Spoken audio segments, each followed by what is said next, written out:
Hello friends, I welcome you in lecture number 4 on estimation.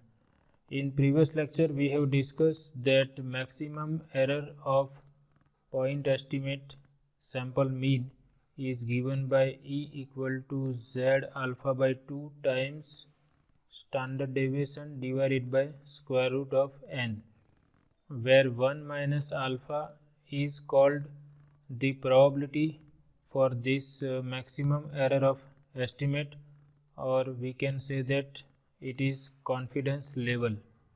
So we will remember this word confidence level, which we are going to use in upcoming lectures. So we have discussed in detail about confidence level in earlier lectures.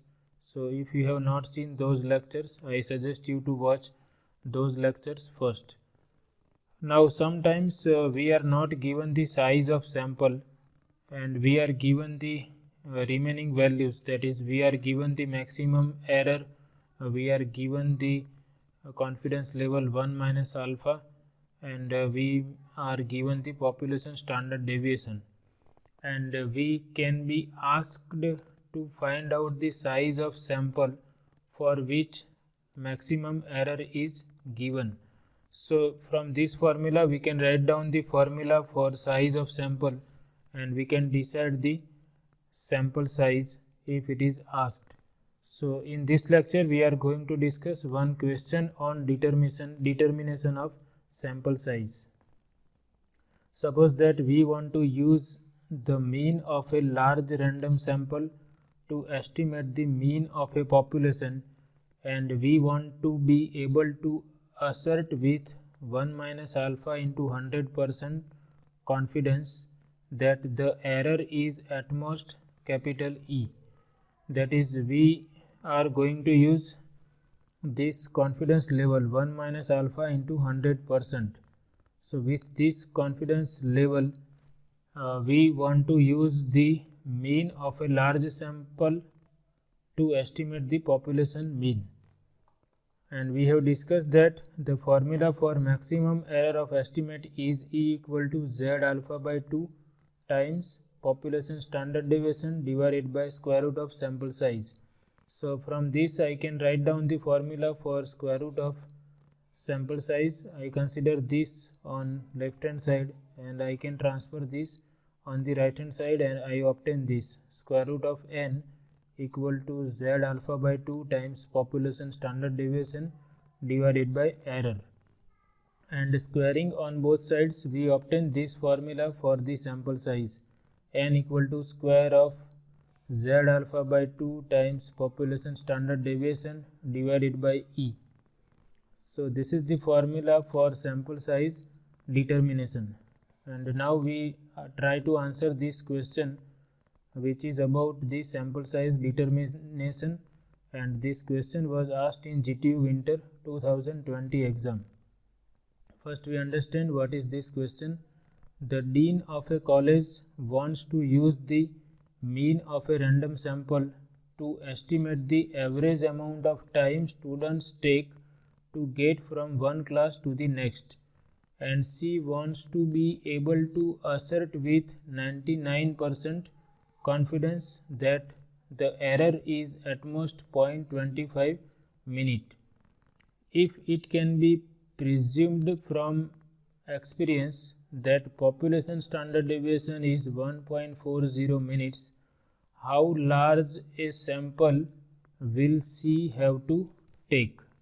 So here we are asked to find out the size of sample, that is n, and we are given the confidence level which is 90%, and we are given that the maximum value of error is 0.25 minutes.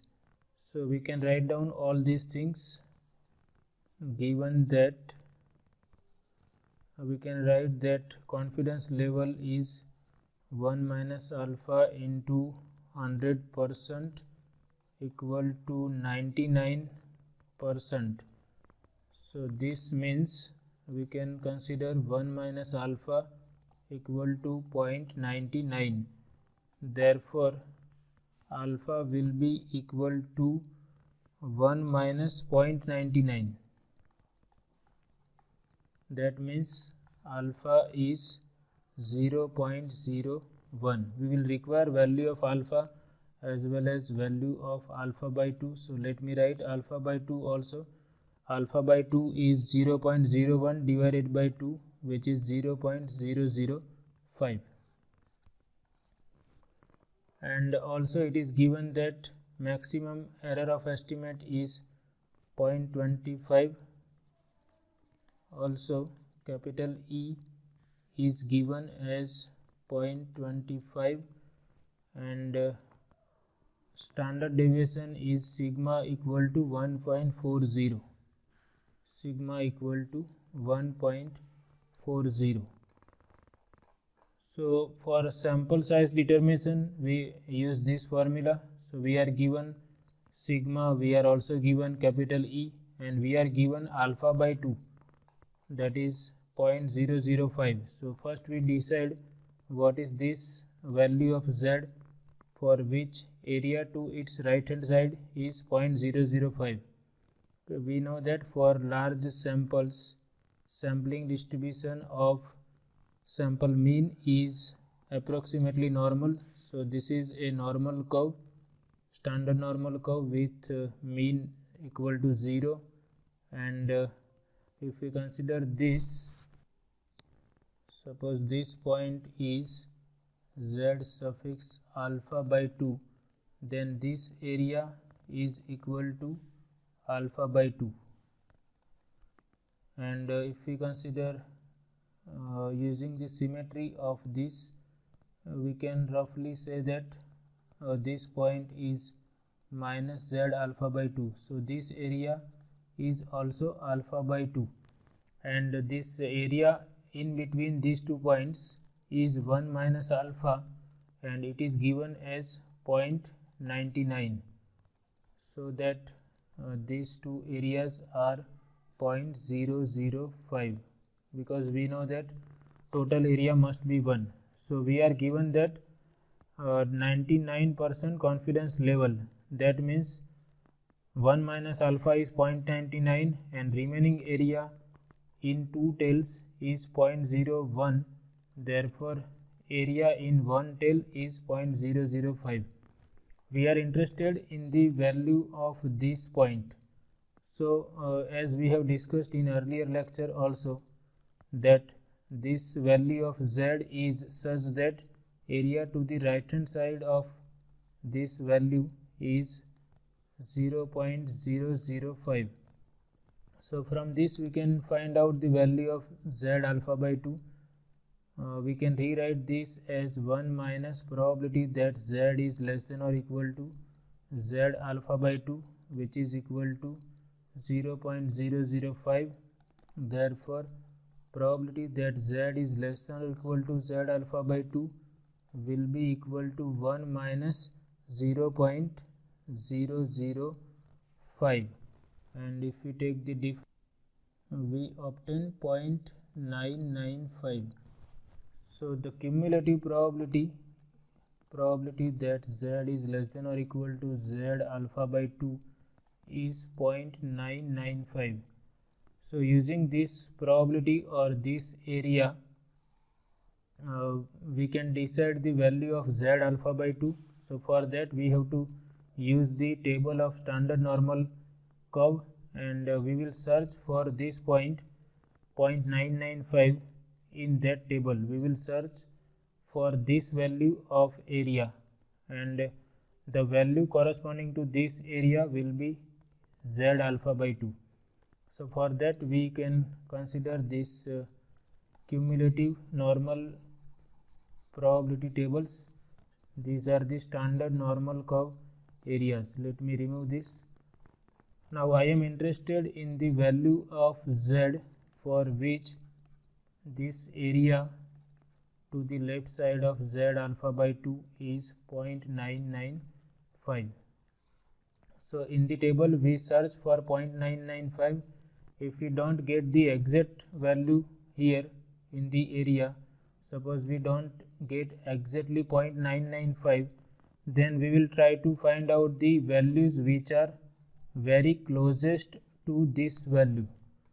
So as we have discussed all these things in earlier lectures also, but I am repeating this is very important.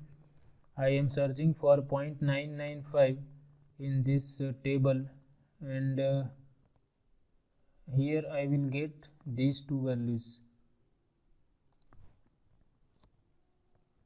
I have to search for 0.995 in this table. So I can see this column, this row corresponding to 2.5 is containing all these values: 0.9938, 0.994, 0.9945, 0.9948, 0.9949, 0.9951, 0.9952. So we select those two values which are very near to the value 0.995 as compared to other values. So those two values are 0.9949 and 0.9951. We obtain two values, 0.9949 and 0.9951.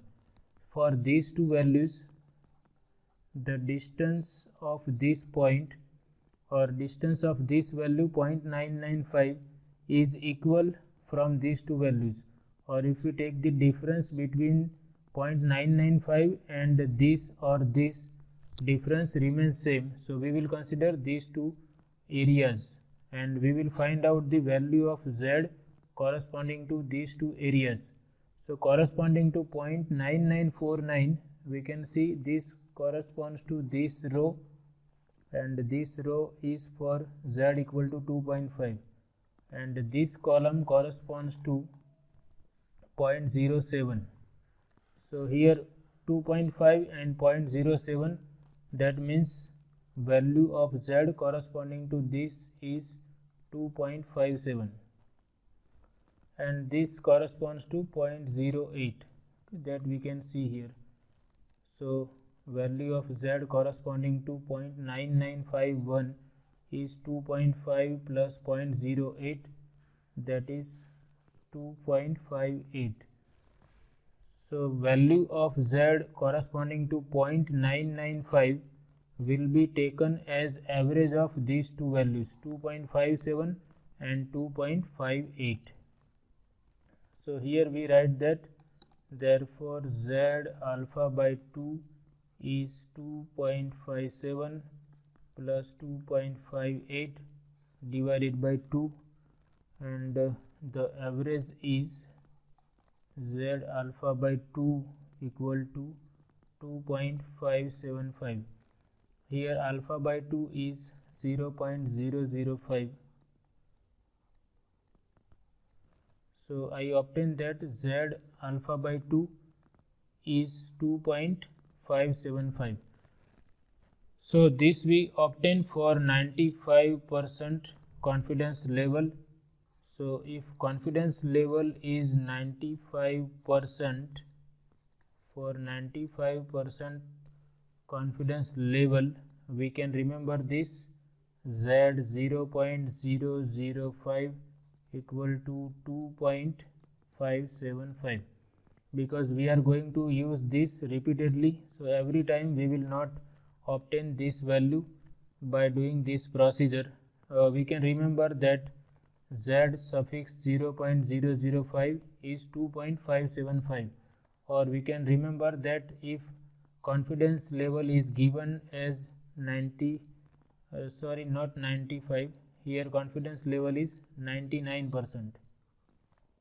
If confidence level is 99%, we can remember that z suffix alpha by 2 will be equal to z suffix 0.005 and its value is 2.575. And if we don't want to remember, it is not hard to find out this. We can simply use the cumulative probability table and we can find out this.